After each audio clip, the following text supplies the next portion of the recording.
APC साहब, आप एक बार थोड़ा इसकी समीक्षा बैठक ले लें। हमने जिन विभागों को इसके साथ जोड़ा था 2017 में,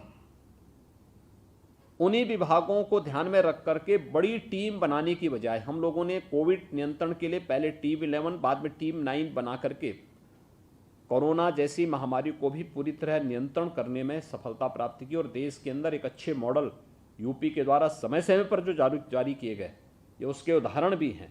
तो इसलिए इन सभी कार्यक्रमों पर हम लोग अपने कार्रवाई सभी विभाग एक साथ मिलकर के आगे बढ़ाने का कार्य करें।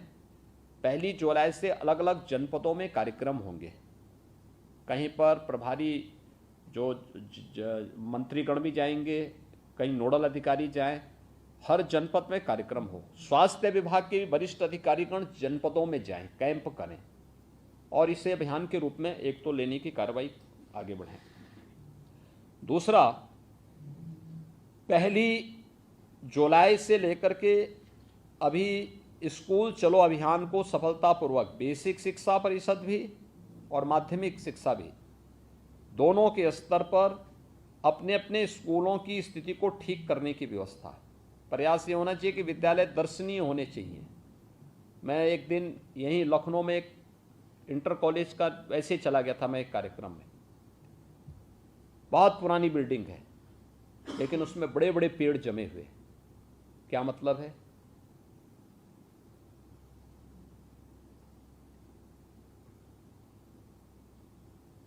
यानी पेड़ कहीं बाग में होने चाहिए, किसी जमीन पे होने चाहिए। भवनों की बिल्डिंग पे पेड़ कैसे जमे हुए हैं? ये चीजें दिखाती हैं कि विभाग के अधिकारीगण निचले स्तर पर जाकर के इन सभी बातों का निरीक्षण नहीं करते। प्रधानाचार्यों के साथ कोई संवाद नहीं। अगर कोई जिला विद्यालय निरीक्षक हो गया तो इसका मतलब वो ये मान लेता है कि अब मुझे किसी से संवाद नहीं बनाना। हमें हर प्रधानाचार्य के साथ संवाद बनाना होगा। वो गवर्नमेंट हो, गवर्नमेंट के द्वारा एडेड हो, प्राइवेट हो। आखिर प्राइवेट संस्थान भी वही काम कर रहे हैं जो सरकार करना चाहती है। हमें उनके लिए हेल्पफुल बनना होगा और उनकी मदद भी लेनी होगी। हम उनको बताएं ना कि शासन की ये मंशा है। स्कूल चलो अभियान में बेसिक शिक्षा परिषद, इस बात को नोट करें, हर परिवार को हमें टच करना है। कोई बच्चा स्कूल आने से वंचित न रह जाए, इस बात को हम सुनिश्चित करवा लें। दूसरा, उन बच्चों की यूनिफॉर्म समय पे बन जाए।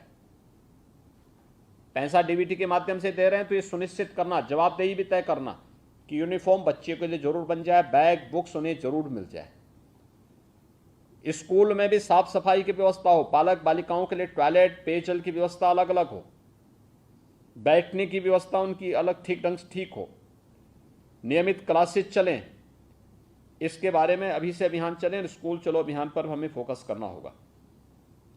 दूसरा, वन महोत्सव का कार्यक्रम भी इस दौरान होगा। एपीसी साहब, आप एक बार थोड़ा इसकी समीक्षा बैठक ले लें। ये अपने आप देखिए, आप ईस्टर्न यूपी में जाएंगे, बहुत सारे जनपद ऐसे हैं जहां पे रात्रि में अगर वे लोग हैंडपंप का पानी अपने किसी बर्तन में रख देंगे तो सुबह नीचे एक मोटी सी लेयर बन जाती है, पानी के नीचे हैवी वाटर है। वहां पर भी लोग अगर छान करके पिएंगे तो उनके लिए ज़्यादा अच्छा होगा, क्योंकि आवश्यक नहीं कि हर जगह आरओ लगा होगा या हर जगह ट्रीटमेंट प्लांट ही लगा होगा। लोग इस्तेमाल करते रहे हैं। हम सेलो हैंडपंप हटाने की बात करते हैं, लेकिन हम उसका विकल्प क्या दे रहे हैं? तत्काल हमारे पास कोई विकल्प हो नहीं है, हम गर्म करके ही पानी पीने के लिए लोगों को बोलें। और दूसरा, सर्विलांस को हमें मजबूत करना पड़ेगा। ये हमारे लिए बहुत महत्वपूर्ण होगा। यूनिसेफ, पाथ, WHO या टाटा ट्रस्ट और गोदरेज CSR से कोई है यहाँ पे? इन लोगों को नहीं बुलाया गया। इन लोगों के साथ भी बैठक हो जाए। ये महत्वपूर्ण बैठक है, इसलिए इसको एक बार देखेंगे। एक तो हम लोग प्रतिवर्ष पिछले 5 वर्षों से वर्ष में 3 बार, यानी अप्रैल, जुलाई और अक्टूबर में संचारी रोग के उन्मूलन से संबंधित एक विशेष अभियान को अपने हाथों में लेते हैं, जिसमें इंसेफ्लाइटिस है। इंसेफ्लाइटिस में जापानी इंसेफ्लाइटिस भी है और एक्यूट इंसेफ्लाइटिस भी है। डेंगू, कालाजार, मलेरिया,